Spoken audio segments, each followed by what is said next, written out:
आपका एक बार फिर से स्वागत है भागीरथी नदी तंत्र वीडियो के इस स्पेशल एडिशन फेज 2 में। इस वीडियो के फेज 1 को आपने देख ही लिया होगा। अगर नहीं देखा है और आप डायरेक्ट पहले इस वीडियो को देख रहे हैं तो मैं आपको एडवाइस देना चाहूँगा कि पहले आप वीडियो के फेज 1 को देख लीजिए ये वाले, फिर इस वीडियो को देखिएगा। तो फेज 1 में हमने जाना कैसे भागीरथी और भिलंगना नदी पुरानी टिहरी मतलब गणेश प्रयाग पर पहुंचती है, जहां पर स्थित है ये टिहरी डैम, जिसकी हम इस स्पेशल एडिशन वाली वीडियो में बात करने वाले हैं। जिस जगह पर ये डैम बना हुआ है पहले ये टिहरी शहर कहलाता था, लेकिन जब ये डैम बना तो इससे पूर्ण और आंशिक रूप से लगभग 1 लाख लोग प्रभावित हुए। टिहरी शहर को खाली कराकर यहाँ के लोगों को नई जगह पर शिफ्ट किया गया, तो वो नई जगह कहलाई नई टिहरी और ये जगह बन गई पुरानी टिहरी। उस समय कुछ लोगों को, कुछ परिवारों को देहरादून, ऋषिकेश और हरिद्वार में भी उस टाइम पर शिफ्ट किया गया था। तो हम सबसे पहले बात करेंगे टिहरी डैम के स्ट्रक्चर की। टिहरी डैम एक एम्बैंकमेंट डैम है। वैसे तो कई टाइप के डैम होते हैं, लेकिन मैं आपको इस वीडियो में एम्बैंकमेंट डैम और ग्रेविटी डैम के बारे में यहाँ पर बताऊंगा। ग्रेविटी डैम की पहले बात करेंगे हम। ग्रेविटी डैम सॉलिड कंक्रीट के बने होते हैं। इनका मेन एम होता है अपने वेट से पानी के वेट को मैनेज करना। जितना बड़ा डैम होगा उतनी ज़्यादा उस पर ग्रेविटी लगेगी और वो ज़्यादा से ज़्यादा पानी को रोक पाएगा। जबकि एम्बैंकमेंट डैम नेचुरल मटेरियल से बनाया जाता है, जैसे मिट्टी और पत्थर। इसके कोर में यानी ठीक बीच वाले हिस्से में ठोस मटेरियल यूज होता है, जैसे कंक्रीट या फिर आयरन शीट। लेकिन इसकी साइड वाले दोनों तरफ मिट्टी और पत्थर से इसे बनाया जाता है, जिसकी लेयर काफ़ी डेंस रखी जाती है जिससे इसमें पानी ना जा सके।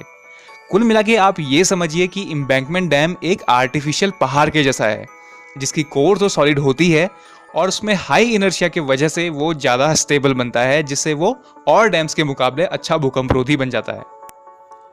तो जैसा कि आप देख रहे हैं, हमारा टिहरी डैम भी एक एम्बैंकमेंट डैम है। इसकी ऊंचाई है 260.5 मीटर्स। एक छोर से दूसरे छोर की इसकी लंबाई है 592 मीटर्स। सबसे टॉप पर इसकी चौड़ाई है 25.5 मीटर्स और सबसे नीचे यानी बेस पर इसकी चौड़ाई है 1125 मीटर्स। टिहरी डैम रिजर्वर यानी जहां पर डैम का पानी जमा रहता है, उसकी बात करें तो पूरा भरा होने पर वो 42 स्क्वायर किलोमीटर का एरिया कवर करता है, जो कि काफ़ी बड़ा एरिया है।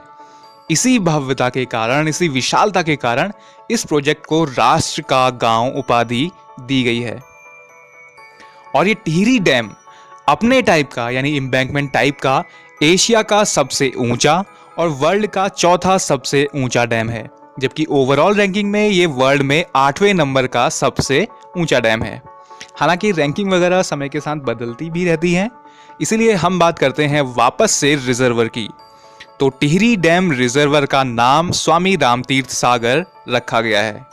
हालांकि कुछ लोग स्थानीय रूप से इसे सुमन सागर के नाम से भी जानते हैं, लेकिन आपको ऑफिशियल नेम ही याद रखना है, स्वामी रामतीर्थ सागर।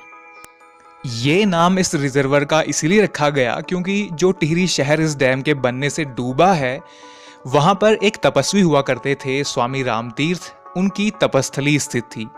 इसीलिए ऑफिशियली इस रिजर्वर का नाम स्वामी रामतीर्थ सागर रख दिया गया। इसके अलावा भी ये डूबा हुआ टिहरी शहर इतिहास के पन्नों में अपनी एक अलग छाप छोड़कर गया। 1815 में सुदर्शन शाह ने इस टिहरी शहर को अपनी राजधानी के रूप में बसाया था। तब से ये टिहरी रियासत का एक मुख्य केंद्र बना रहा, जिसने इस राजवंश के कई सारे उतार चढ़ावों को देखा। श्रीदेव सुमन ने भी 84 दिनों की भूख हड़ताल, जो कि शायद उत्तराखंड के इतिहास की सबसे लंबी भूख हड़ताल है, इसी शहर के टिहरी जेल में की थी। इसके अलावा सुंदरलाल बहुगुणा के चिपको आंदोलन और बांध विरोधी आंदोलन का केंद्र भी ये शहर बना। और फिर डैम बनने पर पूरा शहर आज उसमें कहीं विलीन हो गया है। इसी नोट पर हम आइए जानते हैं टिहरी डैम के इतिहास को।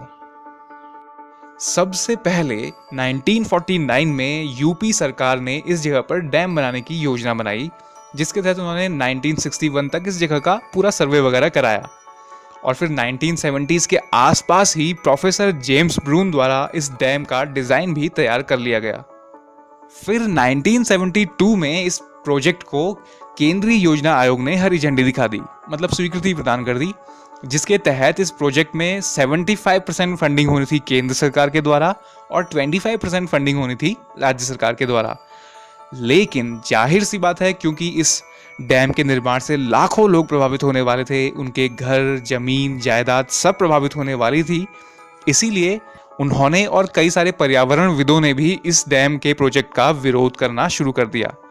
सबसे पहले आवाज उठाई अनऑफिशियल टिहरी रियासत की राजमाता कमलेंदुमती शाह ने।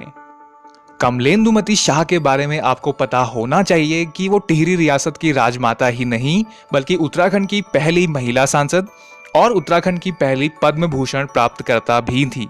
हालांकि उस समय ये क्षेत्र उत्तर प्रदेश का हिस्सा हुआ करता था, लेकिन आज ये क्योंकि उत्तराखंड में है तो हम उन्हें उत्तराखंड की प्रथम प्राप्तकर्ता कह सकते हैं। और पद्म भूषण भारत रत्न और पद्म विभूषण के बाद तीसरे नंबर का इंडिया का हाईएस्ट सिविलियन अवार्ड है। फिर जैसे तैसे 1978 में काम तो शुरू हो गया, लेकिन इसी साल टिहरी में विद्यासागर नौटियाल की अध्यक्षता में बांध विरोधी समिति बनाई गई, जिसमें पर्यावरणविद सुंदरलाल बहुगुणा और एडवोकेट वीरेंद्र सकलानी भी शामिल हुए। वीरेंद्र सकलानी ने इस प्रोजेक्ट के खिलाफ सुप्रीम कोर्ट में याचिका भी दायर की, जिसकी सुनवाई काफी लंबे समय तक चली। और सुंदरलाल बहुगुणा ने इस प्रोजेक्ट के खिलाफ कई बार धरने दिए, विरोध प्रदर्शन किए, जिनमें से उनका 74 दिनों का राजघाट पर किया गया अनशन भी शामिल है। उन्हीं के नेतृत्व में 1991 में बांध विरोधी समिति ने 76 दिनों तक बांध का निर्माण कार्य रोके रखा था। इसी बीच 1986 में रूस के राष्ट्रपति मिखाइल गोर्बाचोव भारत आए और उन्होंने टिहरी डैम के लिए मदद का समझौता भारत के साथ किया, जिसके बाद इस परियोजना का टोटल प्रोडक्शन 600 मेगावाट से बढ़ाकर, जो कि ओरिजिनल स्टार्टिंग में था, भारत सरकार ने 2400 मेगावाट कर दिया।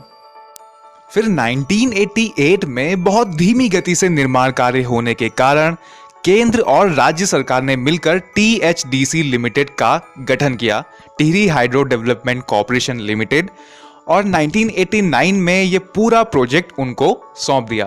वर्तमान में यही संस्था इस पूरे प्रोजेक्ट की ओनर है। इनसे पहले ये कंस्ट्रक्शन सिंचाई विभाग द्वारा किया जा रहा था। तो टिहरी डैम प्रोजेक्ट को टोटल 2 फेज में डिवाइड किया गया है। इन चरणों को अब हम थोड़ा ठीक से समझते हैं।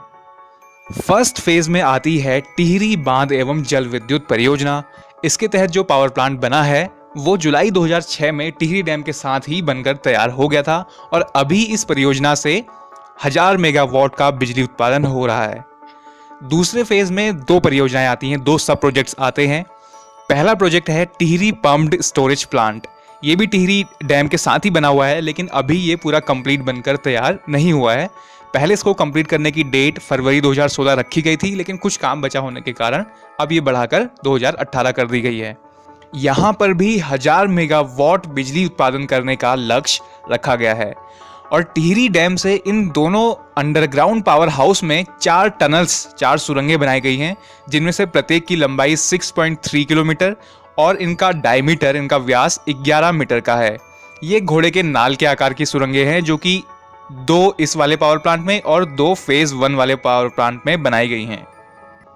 एक पावर प्लांट की 2 टनल्स में 250 मेगावाट कैपेसिटी के 4 टर्बो जनरेटर सेट लगाए गए हैं।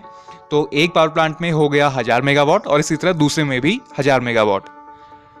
अब दूसरे फेज के तीसरे प्रोजेक्ट में एक और डैम बनाया गया है, कोटेश्वर डैम, जो कि यहां से नीचे लगभग 22 किलोमीटर की दूरी पर स्थित है।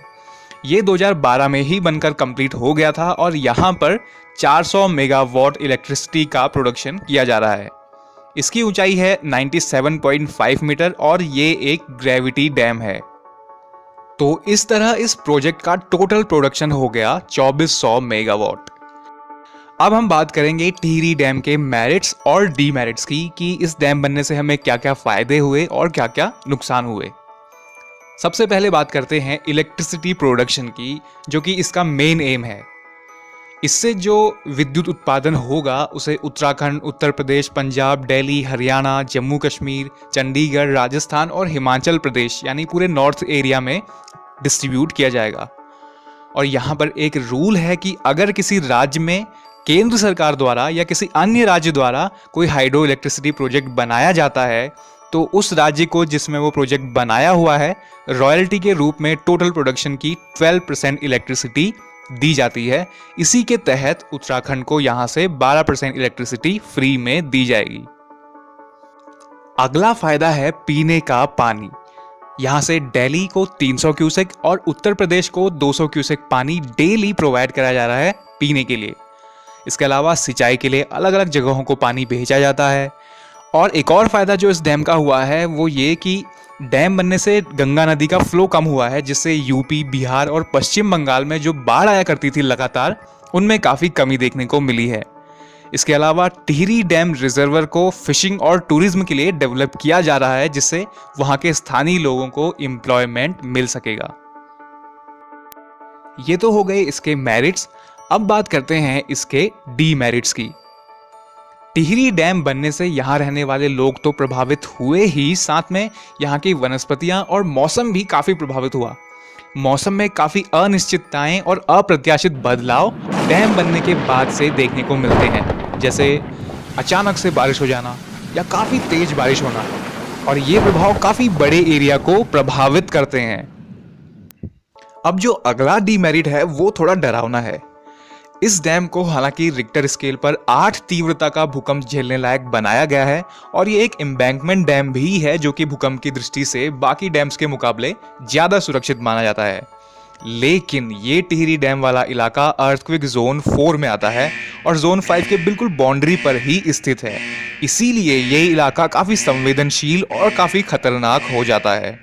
और ऊपर से वैज्ञानिकों का ये भी मानना है कि जहां पर टिहरी डैम स्थित है उसके ठीक नीचे 7.5 किलोमीटर की गहराई पर भूकंप का एक खतरनाक अभिकेंद्र भी स्थित है, जिसका नाम है महार टियर फॉल्ट। तो अगर कभी यहां 8 से ज्यादा तीव्रता वाला भूकंप आता है तो ये एक बड़ा खतरा बन सकता है।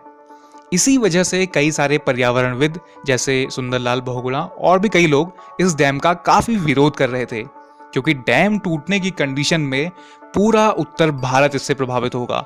खासतौर पर गंगा के किनारे जो जो शहर बसे हुए हैं उन पर इसका बहुत बुरा प्रभाव पड़ेगा। हम उम्मीद करते हैं कि ऐसा कभी भी न हो। तो ये थी हमारी स्पेशल एडिशन वाली वीडियो, जिसमें हमने टिहरी डैम के बारे में ओवरऑल जाना। यहाँ से आगे इसके बाद भागीरथी नदी कैसे पहले देवप्रयाग से होते हुए देहरादून, फिर हरिद्वार और फिर उत्तर प्रदेश पहुंचती है, वो भागीरथी नदी तंत्र वीडियो के फेज 3 में बताया गया है।